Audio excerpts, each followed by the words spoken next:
Aqui quem fala é Valéria e sejam todos bem-vindos. Quem caiu de paraquedas no meu canal, inscreva-se e ative o sininho para receber notificação quando um conteúdo novo sair do forno. Obrigada! E vamos de Humanity, resumo do episódio 412.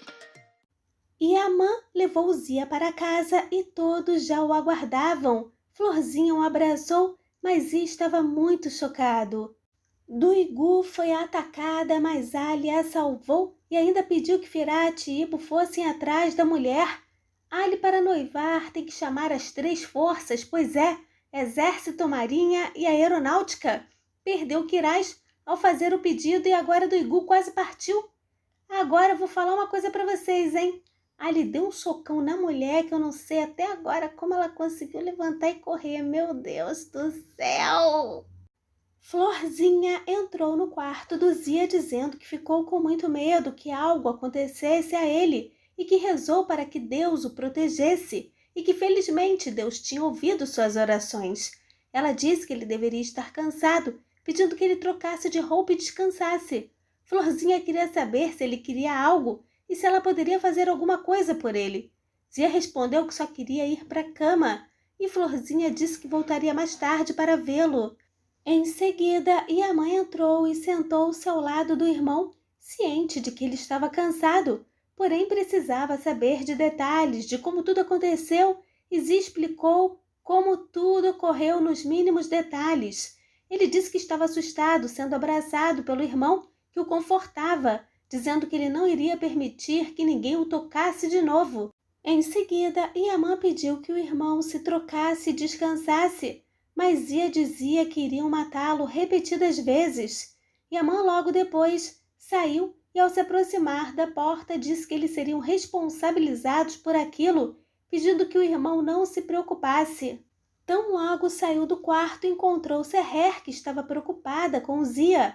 Yamã disse que o irmão estava muito afetado, mas que estava melhor e que estava descansando. Seher disse que passaria mais tarde para vê-lo e na sequência abraçou o mozão. Depois perguntou se tinha acabado e se tudo tinha ficado para trás, com os olhos marejados. Ela queria saber se nunca mais iriam encontrá-los. Yamã respondeu que ninguém iria prejudicar sua família, pedindo que ela confiasse nele. E Seher disse que confiava muito nele. Ela disse que ele era a montanha atrás dela e o único caminho, e que também era o único em que ela poderia se refugiar no mundo, e que era o sol que nascia depois de cada noite escura. Em seguida, Yamã beijou na testa e se abraçaram novamente. Oh, romântico! Duigu foi socorrida e mais uma vez Ali passou sufoco com medo de perder a mulher amada. Yasemin e Cará foram até o hospital e Yasemin, arrasada, soube que o mafioso foi o responsável por tudo. Florzinha levou um copinho de leite para Zia, que não o aceitou. Ele estava sentindo-se mal com a situação, afinal ele não se sentiu capaz de protegê-la, além do trauma que passou, é claro. Aziz dava instruções para os funcionários do mês, pois é, e quando a Anê Serpente quis saber para onde iriam, Aziz disse que havia encontrado um lugar temporário para ficarem. Ele disse que não poderiam ficar lá porque atualmente a mansão era um alvo aberto. A Anê Serpente pediu que todos saíssem e esculhambou Aziz sobre ele ter achado um buraco para se esconder. Ela disse que não iria a lugar nenhum e que não teria medo e que não fugiria do Caramalã. Enfim, ela falou dos inimigos que tinham e que se fossem fugir de todos eles não estariam ali e tals. Aziz perguntou se ela continuaria chamando aquela casa de lar mesmo quando não houvesse um único ser vivo respirando, perguntando se lá seria o túmulo deles, perguntando também se não era o suficiente.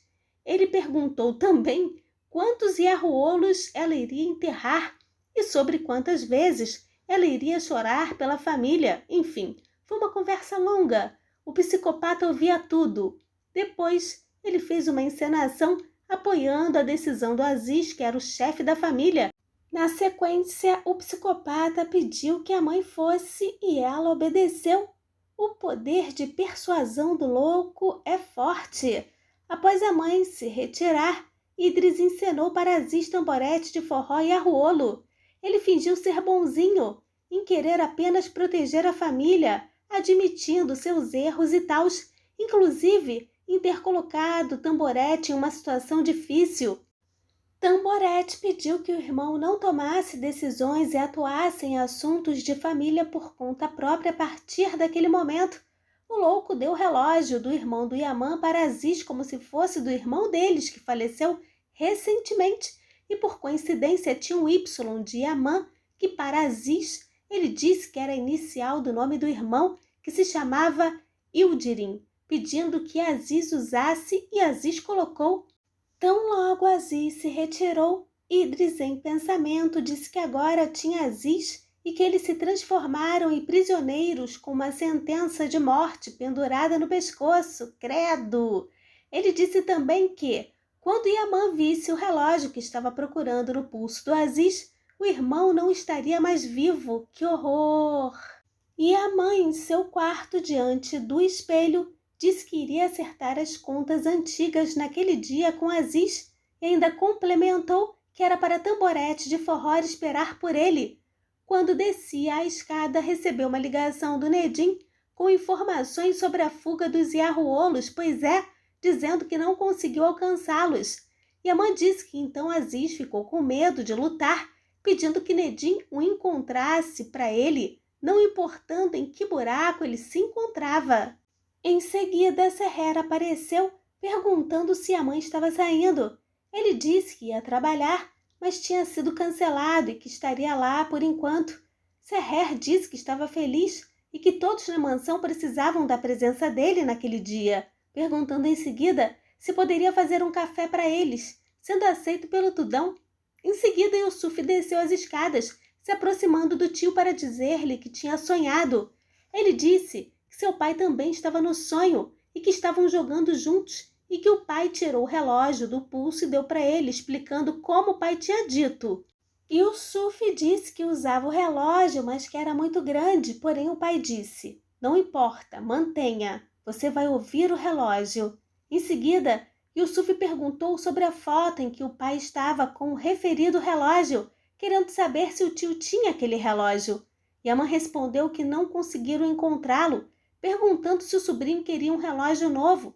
Porém, Yusuf respondeu que não, ele queria o relógio do pai dele.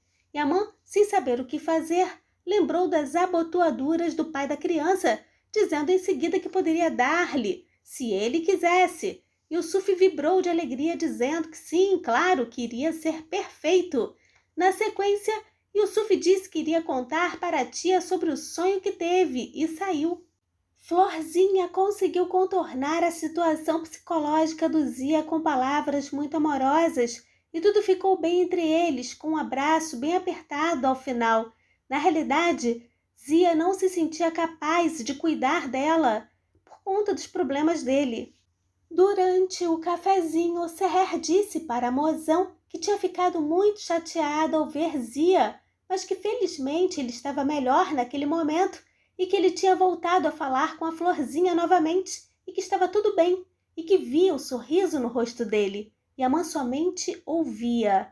Depois, Seher contou um fato que aconteceu na escola e tals. Eles tinham que escrever um ensaio sobre a felicidade. Ela disse que acelerou a lição de casa naquele dia, e a mãe, curioso, quis saber o que ela havia escrito.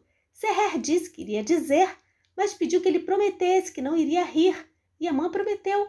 Ela contou que o professor gostou muito e que ela nunca esqueceu. Ela disse que a felicidade estava em uma fatia de maçã que o pai dela descascou e deu para ela, e tals. Ela citou as covinhas da irmã quando sorria. Seher falava basicamente que a felicidade estava nas pequenas ações. Tão logo tocou no rosto do Tudão, Seher disse que a felicidade estava bem ali quando tomavam café juntos em silêncio. Naquele momento, Tudão beijou a mão da cremosa. Ela disse que estaria no fato de que fariam aquilo pelo resto da vida deles e que estava na paz deles. Yaman disse que daquele momento em diante não queria deixar aquilo ser arruinado e que tudo o que ele queria era envelhecer com ela. Yaman disse que faria o que pudesse para garantir que tudo fosse como ela desejasse para a felicidade dela ao longo da vida dele. Em seguida, Serrer, envergonhada, deu um beijo no rosto do Tudão, dizendo que tinha que levar as xícaras. Mas ele a segurou pela mão e Serrer pediu que ele nunca soltasse as mãos dela, e a mãe respondeu que nunca soltaria. Como sempre, faltou um beijinho, pois é, e tão logo Serrer saiu, e a mãe ficou sério, dizendo que faria o que fosse preciso para proteger Serrer e sua família, e que o bem-estar dela e felicidade eram mais importantes do que qualquer outra coisa, ainda mais importante que os sonhos deles. Tuigu felizmente se recuperou, mas amanhã descobrirá que não poderá ter filhos. Nazaré sempre estragando tudo, pois é. E a mãe via a foto do Aziz Bey, tamborete de forró e arruolo, e dizia que iria mostrar como era colocar a arma na cabeça do seu irmão e que não iria parar ali. Ele disse que Tamborete iria se arrepender de ter nascido. Eita, amanhã a Jeripoca vai piar na reta final, como sempre. Normal? Seguimores, obrigada pela visita. Deixem comentários e joinha para fortalecer o canal. Lembrando que os links para assistir Emanet ao vivo e pelo Telegram legendado encontram-se na descrição do vídeo, bem como os links para me seguir no Instagram e Facebook. Um forte abraço. Bye, bye.